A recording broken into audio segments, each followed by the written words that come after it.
You put down your ideas in this box. So now you have a specific plan for that person. Hello and welcome to the space between ideas, and welcome to Half-Baked Ideas.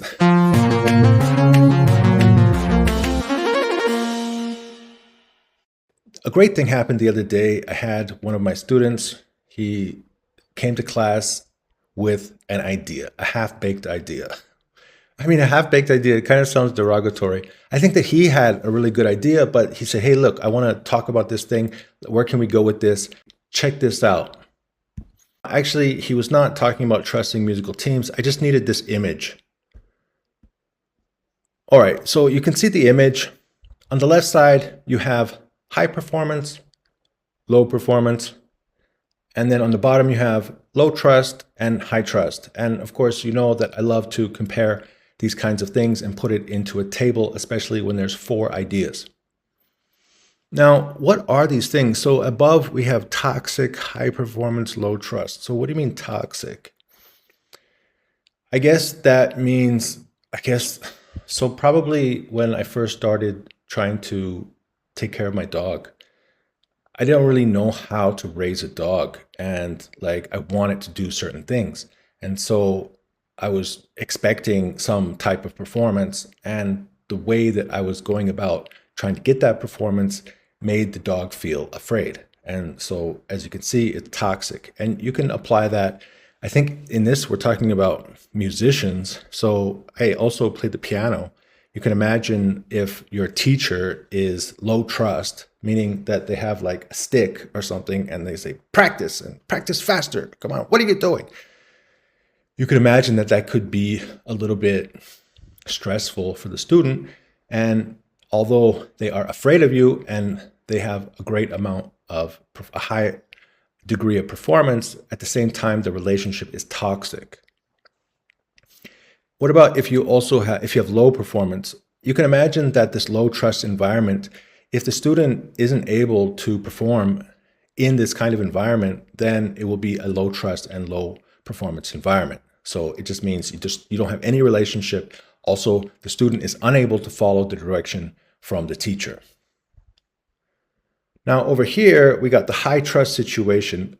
You know, sometimes you have a person who is extremely agreeable and they are mainly concerned about the relationship. They will tell you anything that you need to hear in order to maintain that relationship with you. And then when it comes time to actually get the work done, the work doesn't happen. They really care about the health of the relationship, but they don't have the ability, they don't have a high level of conscientiousness, they're unable to get the work done. And they're like, come on, relax, just give me another chance. I don't know, I feel stressed. I'm not really able to do this. Whether they have a high level of neuroticism or just a low level of conscientiousness, in either case, they're not getting the job done, but they have this need to feel that you like them. In this graph, it tends to show that we want people to have a high level of performance, and we also want to have a high trust environment. So the student comes to class and says, what do you think about that? I said, fantastic. I'm very happy that you came to class with some ideas. And he said, oh yeah, check this out. So he shows me this other thing. In this, now we're not going to actually go through this SLII ebook, but the concept is here, right? It says, are you a directive or a supportive leader? In this situation, you can see that we have an S1 quadrant, we have an S2 quadrant, S3 quadrant, S4 quadrant. So on the left side, we have supportive behavior, where this says high and then this says low.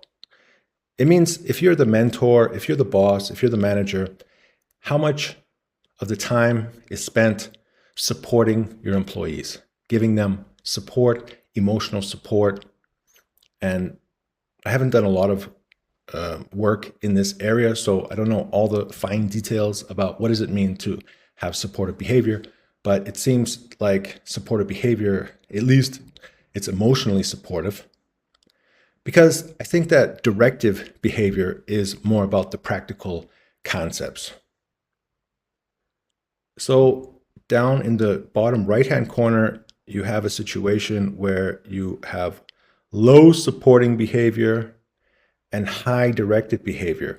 Wait a minute, this sounds like the other page, right? So the bottom right-hand corner, directing, it sounds awfully similar to the low trust, right? Because the teacher is directing.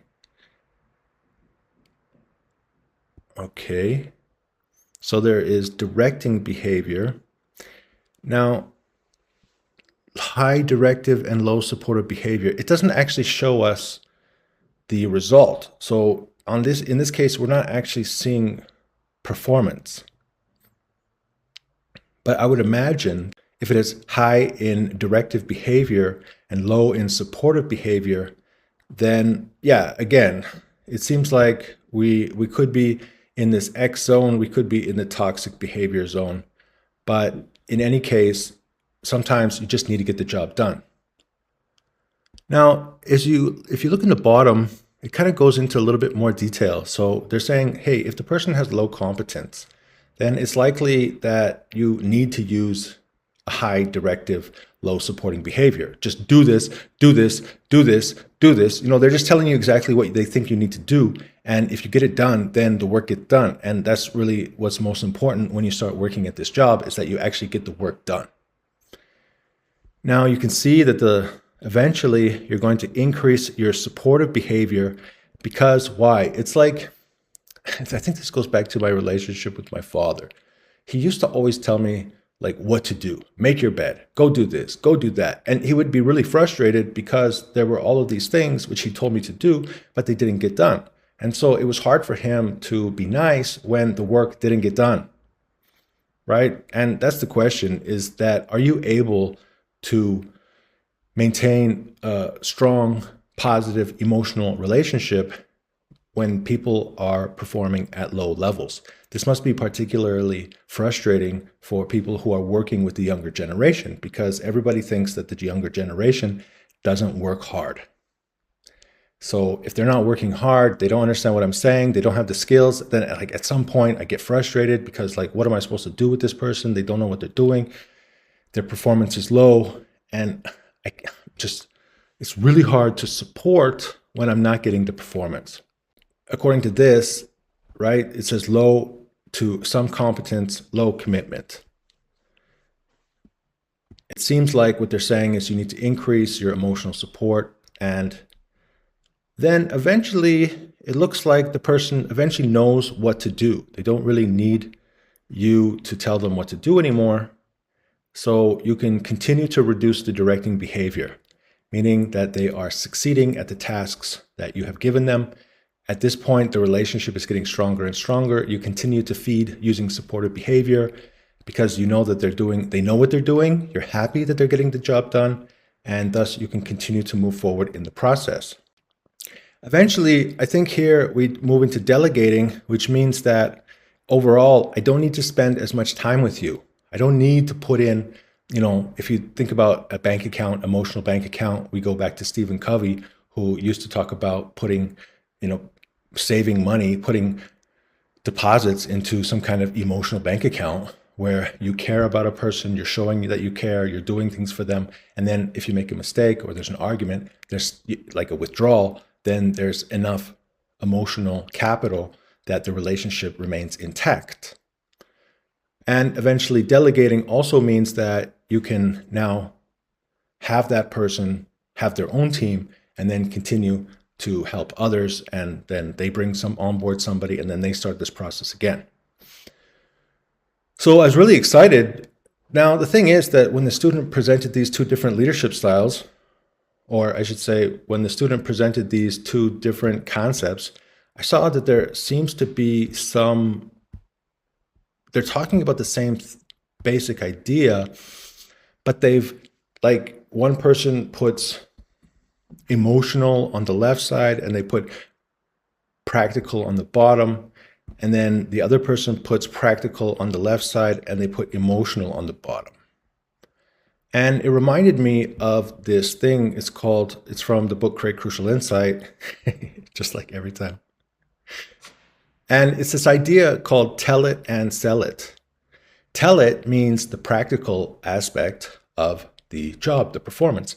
And sell it, it means the emotional aspect of the job, which is about motivation.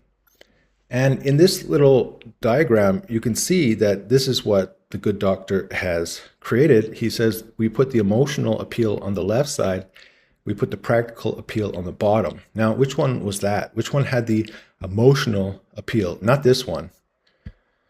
So this is the emotional appeal on the left side, and then the practical appeal is on the bottom. Of course, with this model, we're actually using this to create marketing messages. It's a little bit of a different topic, but it's using the same concept. You can use the same concept in multiple different ways. In this case, we're just saying that a message, a marketing message which has emotional appeal and practical appeal will hit somebody with the emotions and will also hit somebody with the logic. So now it sounds like we're talking about Aristotle. We got the logos, the pathos, and the ethos. If that sounds a little bit confusing to you, don't worry. What I did in class, so why do we call it half-baked? So I said to the student, look, it sounds like you're saying tell it means logical arguments or reasoning. Sell it means emotional arguments or reasons. So we got one is logical, one is emotional. So directing behavior is logical, practical steps. Supporting behavior is emotional support. Performance is, can you take the practical steps? Trust is, do we have the emotional bond? So why not combine those two things together? And that is where we're going to go from half-baked to fully baked. So we created this new thinking tool. As you can see on the left-hand side, we have high performance, high directing behavior. Beneath that, we have low performance, low directing behavior. All right, so this is the practical side. This is the performance side. Then on the bottom, we have low trust, low supporting behavior, high trust, high supporting behavior. We just put those two ideas together. Then we start to brainstorm about, like, what does it mean? So let's start from the bottom left corner. And as in most of my diagrams, the bottom left corner is always the crappy corner. It's always the thing that nobody likes. Figure out what he or she likes, figure out what is their goal, try to make a chance of moving to other teams. You are fired. Oh, okay. So if you're in this area, right? So let's go down to here. So I call it number 3, box number 3. If the team member is here, likely the manager should increase directing behavior and increase supporting behavior. So this is worst case scenario, meaning like if you hired your cousin, then you have to find a way to both increase the directing behavior and increase the supporting behavior. Matched with team goals, education, lessons. Yeah, so try to get that person off your team. If you can, fire them. If you can't, then, well, it's going to be a lot of work. You have to really work hard to increase both the directing behavior and the supporting behavior. All right, now, according to that one methodology, it seems like the next thing that you want to do is, well, you want to start with directing behavior and then your supporting behavior, which means we want to increase the performance first. And that makes sense. If it's a business, then the first thing that we want to do is make sure that the job is getting done. So we want to increase the directing behavior. Up here, we have high performance, high directing behavior. All right, so it says here, number 1, box number 1. Now, we hope that most of our team is in this little area here. If the team member is here, likely the manager should reduce directing behavior and increase supporting behavior.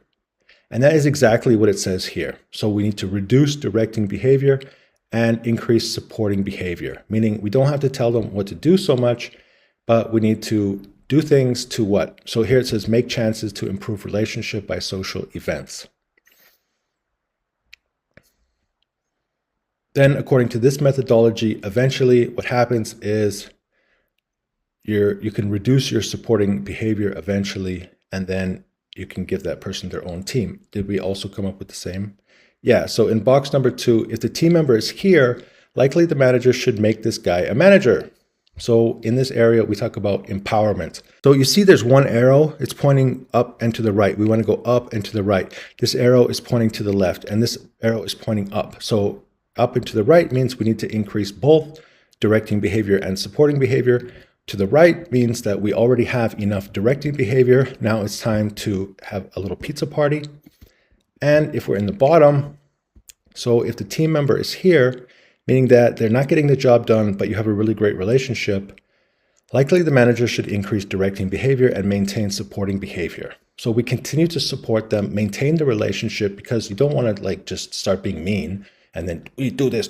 You have to maintain the relationship and somehow figure out how to increase the directing behavior facilitation trigger. So this goes back to Fogg's motivation model again, where you want to increase the facilitation trigger. And that's what I really focus on, is thinking tools, thinking methodologies, in order to give people the tools that they need in order to get their brain wrapped around what needs to get done to facilitate and get you from inaction to action, and thus increase the performance. All right, so we got those two different tables in the same place. And from here, the half-baked idea is 3/4 baked. But then we need to turn it into like something that can actually be used in general. All right, so up here, we now have a new thinking tool. At the top, it says supporting behavior, directing behavior, empowering behavior. What does that mean? So supporting behavior is in here. We need to increase the supporting behavior, like social events. Directing behavior is here. We need to increase education and thinking tools. They need to buy my course. And then empowering behavior is giving them their own team, which is up here. You empower them and give them a chance to lead a small group. So we know what to do in each situation, and we understand what is going to be the result. And here, if the above supporting and directing behavior doesn't help the situation, consider the following: team transfer. Team transfer. All right, so there you go. We've summarized it into the 4 basic ideas. Either we need to increase supporting behavior, directing behavior, or empower them with a new team. And then here, so write down 2 ideas under each name regarding what you plan to do to assist that person. Now, in this case, what you're going to do is we have high performance, low trust, high trust. We've simplified it as simple as it gets. We're going to write the person's name down in one of these groups. Mr. Joe, increase supporting behavior with low trust. With low trust.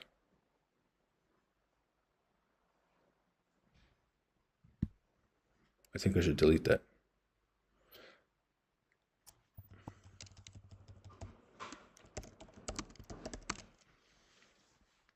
All right, I just added the words. All right, so you write the person's name here.